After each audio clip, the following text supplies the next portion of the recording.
So when we first started to develop the game, we wanted to really focus on a few things. And when we looked at what those things were, we came up with 3 pillars: bullets, blades, and blood. And blood being our most kind of important one, because you're constantly killing Zeds. Just think of any of those great, ridiculous Sam Peckinpah movies or anything like that you've seen over the years. You know, slow motion bits flying everywhere. Yeah, I mean, we loved it in the first game. We just wanted more in the second game. We wanted to think of, you know, we've been looking at how do you spice up every system that's in the original. We looked at tons of different games and took what we thought was best out of all of them. And one of the really big inspirations we had was Soldier of Fortune, which had a really awesome, gore system where you could like blow a chunk off his head, you could stab into his brain, blood could be pouring out of his face, and we thought that would be perfect in a game like Killing Floor. It was called the Ghoul system back in the day, and we wanted to make a really cool name for our gore system too. We call it the Meat system. Stands for Massive Evisceration and Trauma. So basically the Meat system is about blowing stuff up and blowing it up in tons of different chunks. The Meat system is really just a collection of different individual systems all working together to deliver this advanced dynamic gore system that you see in Killing Floor 2. So we have 22 different spots on each creature that you can explode off of them. You can blow chunks off each side of the head, you can blow their jaw off, you can blow their guts out, you can cut them in half, you can blow them up vertically, horizontally, take their hands, arms, legs, forearms.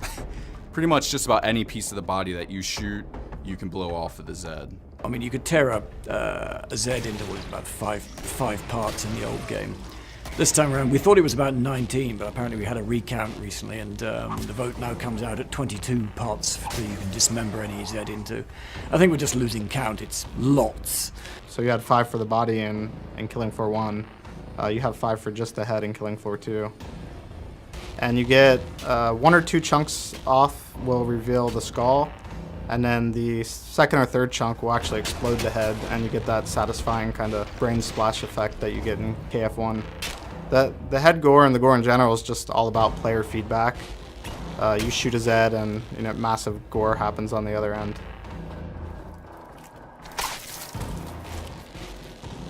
We're working on some obliteration tech, and that's when enough damage happens to the Zed that they just completely obliterate. So say I throw a grenade right underneath the Zed's foot and it explodes. His whole entire body is going to explode into a shower of blood, and you're going to see brains and guts, organs splatter all over the place. Get a squishy brain on the ground or some soft body intestines that you can kick around when you're running around.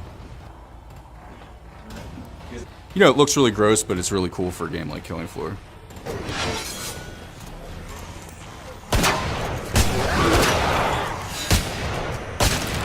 In a game where you're constantly killing stuff, it's really important that that's gratifying. And basically when you do that, that is the reward you get. So what we did is we developed a system with over 90 animations per creature. Depending on what zone of the body you hit, will play a different animation. And that's all randomized as well, so the amount of variation is almost infinite. Another cool thing that you can do is if you shoot a guy and you keep repeatedly shooting him, it will blend into each additional animation. So say I shoot the guy in the chest, he'll react to that, and as he's falling I can then shoot him in the neck, then he'll freak out because of that. Then I can shoot him in the leg, and then I can blow his head off.